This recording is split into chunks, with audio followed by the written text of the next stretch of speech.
আমি কেমনে যাবো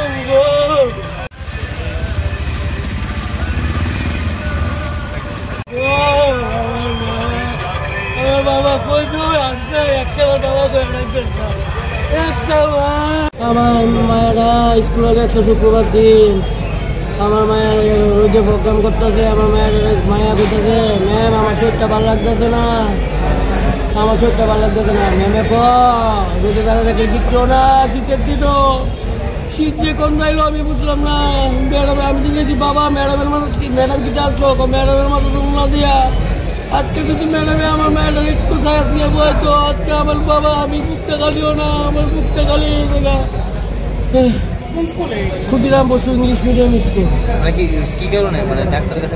ডাক্তার কাছে নেওয়ার পরে ডাক্তার কাছে সানস্ট্রোক করছে, সানস্ট্রোক করে অ্যাক্সিডেন্ট করে গিয়েছে। এরপরে পরের দিন স্কুলে আমার মেয়ে দীপালিকা পাল ক্লাস টিচারে ফোন করছে। ক্লাস টিচারে ফোন করার পরে ম্যামের আমি বলছি ম্যাম আমার মেয়ে সানস্ট্রোক করছে, সানস্ট্রোক করছে অ্যাক্সিডেন্ট দিয়েছে না। স্কুল থেকে কোনো কিছু আইছে না, কোনো কিছু দেখতে আইছে না আমার মেয়েটা। আমার ভাড়ার দাদা অঞ্জন দা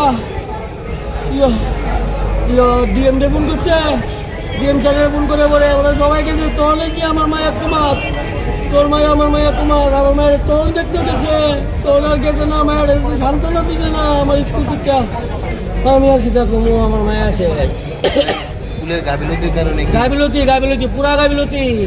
আজকে যদি ম্যাম তারা যদি আমার মেয়েটা নিয়ে একটু ঠান্ডা জায়গায় বসে তো আমার মেয়েটা শ্বাসরোগটা করে না, আমার বুকটা খালিও না। স্কুলে ম্যাডাম তারা যদি একটু আমার মেয়েরা ক্লিয়ারলি একটু সাইডে নিয়ে বই তো আমার মেয়েরা বাচ্চা দা তারপরও আইসা না দেখতো ফোন করা সত্য দাদা ফোন করছে ডিএম রে। তারপরে যা আছে রবিবারে আইছে আমার মেয়ে তখন কুমার, শনিবারে রাত্রেবেলা স্ট্রোক করছে, আবার স্ট্রোক করে কুমার গেছে। তারপরে এই যে শনিবারে তারা সবাই দেখতো, এর আগে বার একটা বার আইসে না আমার মেয়েটা একটু আমার পাশে একটু দাঁড়াইছে না, সান্ত্বনা দিছে না আমারে। আমার তো বুকটা শেষ। তারা গাফিলতি আমার মেয়ের নাম হচ্ছে দীপালিকা পাল, বয়স 7 বছর 6 মাস, ক্লাস 2-তে পড়ে। আমার নাম দেবাশিস পাল, বাড়ি জীবননগর বনকুমারী। একটা ইনসিডেন্ট হয়েছে, আমাদের একটাই দাবি স্টুডেন্টরা যখন স্কুলে পাঠায় তার মা বাবা হইল স্কুলের টিচাররা, ওনাদের যদি ন্যূনতম দায়িত্বজ্ঞান বোধ না থাকে আমরা স্কুলে কার কাছে পাঠাবো।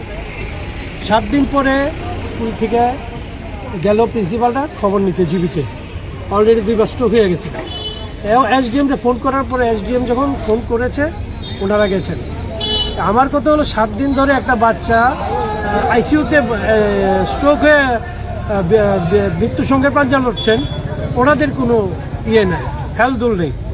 যখন এসডিএমকে ফোন করলো এসডিএম যাওয়ার পরে ওনারা দৌড়াদৌড়ি গেছে।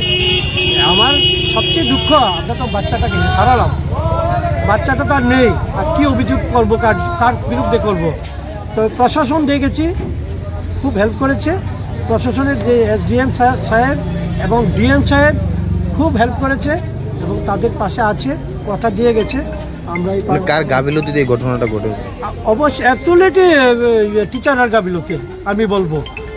7 দিন ধরে একটা বাচ্চা স্কুলে যায় না, খবর পাওয়ার পরও ওনারা স্কুল থেকে কর্তৃপক্ষ যায়নি, এটা কি করে সম্ভব? ওরা বাচ্চা পড়াবে স্কুলে? এটা ছিল ক্ষুদিরাম ইংলিশ মিডিয়াম স্কুল। আমি এসডিএমকে যখন ফোন করলাম তখন টনক ডাললো। এসডিএম স্যার এই রোববার দিন ছুটির দিনে উনি দৌড়িয়ে গেছেন, এরপরে ওনারা দৌড়াচ্ছেন প্রিন্সিপাল সব। এটা তো ভাবা যায় না। আজকে আমাদের বাচ্চা গেছেন, আরও শত শত বাচ্চা স্কুলে পড়ে, প্রত্যেকটা স্কুলে। আমার অনুরোধ আপনাদের মাধ্যমে প্রত্যেকটা টিচারের দায়িত্বজ্ঞান দায়িত্ববোধ মনুষ্যত্ব হিসেবে এই সমাজে যা যা করার ওনাদেরকে আগে শিক্ষা দেওয়া উচিত এডুকেশন দপ্তর থেকে।